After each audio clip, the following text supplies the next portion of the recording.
Hey there guys, welcome back to the channel. In today's video we're going to be taking another look at the Hawk 250X here. On my way home yesterday from work I hit 5,500 miles on the odometer, so that'll be a good idea to do a little review. So like I said, this bike has 5,500 miles and I picked up this bike last year in March, so it's been about 9 months so far of ownership of having this bike.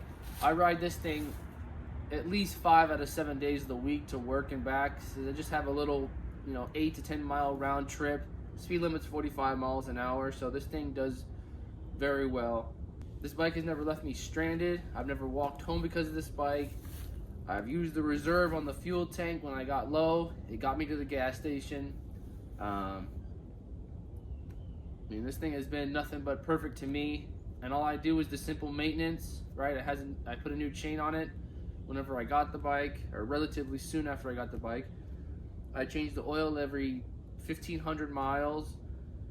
And yeah, these bikes will basically take care of themselves. It's air cooled, so it's super simplistic, and it's be on top of changing your oils. And this thing should last you a lifetime. I am a part of a Facebook group chat, and I do see, people's bikes be breaking down sooner, at 1,500 miles or 1,000 miles. And there are going to be some lemons out there, like anything, like any of the name brand, motorcycles, Honda, Yamaha, all those guys. Those bikes do come with warranties for a reason. 9 out of 10 times, it just comes down to maintenance. Did you change your oil? Did you check the valves? All that stuff, it sounds like so simple, so easy, but people do forget, and it can cost you the engine. So alright guys, with that out of the way, I'm going to go ahead and show you guys the modifications that I've done to this bike in my ownership. To the front of the bike, we have our upside down forks off the Hawk DLX. This bike originally comes with the traditional forks like they do on the regular Hawk 250, but I went ahead and found a Hawk DLX on Marketplace for a few $100, so I stole the forks and the triple tree and everything, even the headlights off the DLX. It's LED, so I stole the whole front end off the DLX and swapped it onto this bike. It fits perfectly. If you want more information on that video, I'll have a link in the description. Go watch that. I was in more detail, but basically everything fits. The front wheel also fits. You just have to get a little bit of spacers. Again, I go over that in the other video, but I'm able to use the stock wheel and the mechanical drive. So all that worked out beautifully. Coming to the right side of the bike, we have our exhaust here. This is just a stainless steel one.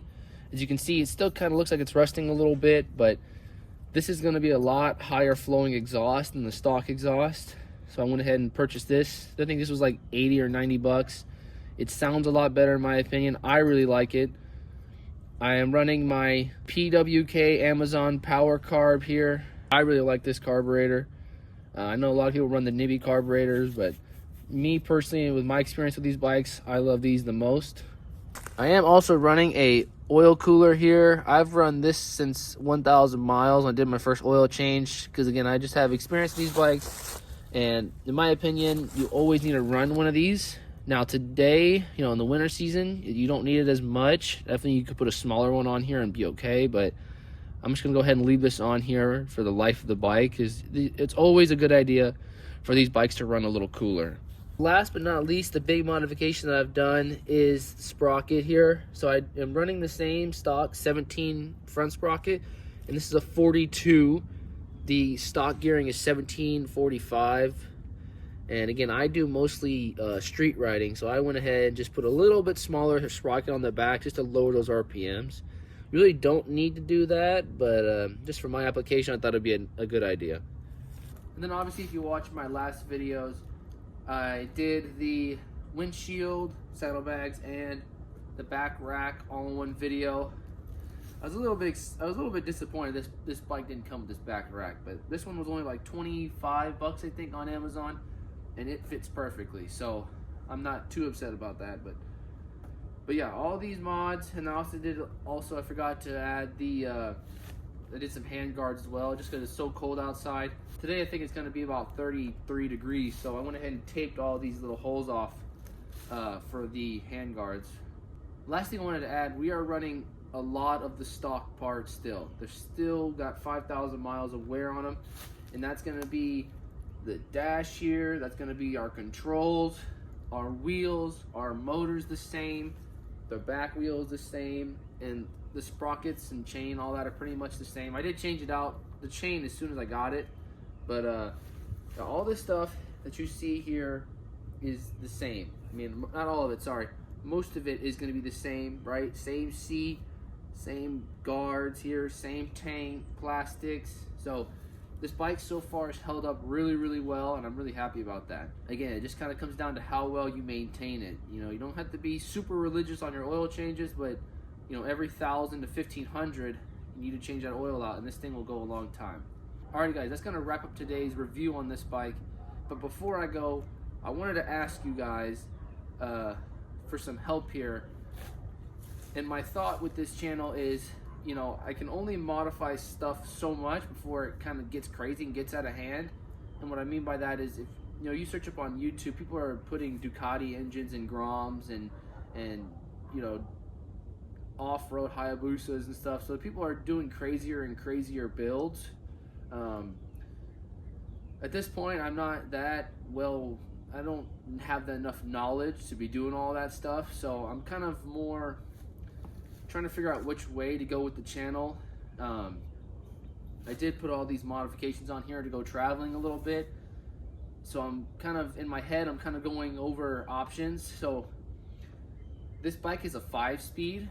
I have an X-Pro 6-speed engine that's out of a Templar. I'm thinking about possibly putting it in this bike here and then going on more trips, you know, doing a little bit more camping videos. I like camping outside and stuff. Obviously camping's done outside. So that's kind of one idea, one direction I'm heading. But another direction I'm heading is, I've seen a lot of attention around that Templar 250. So I've been doing some research and stuff, and I'm thinking about pulling the trigger on one of those Templar 250s, just the stock regular version, because it's 25 pounds lighter, and I was doing a lot, has more ground clearance, all this other stuff that I'm really thinking about. I'm thinking about making it into a track bike.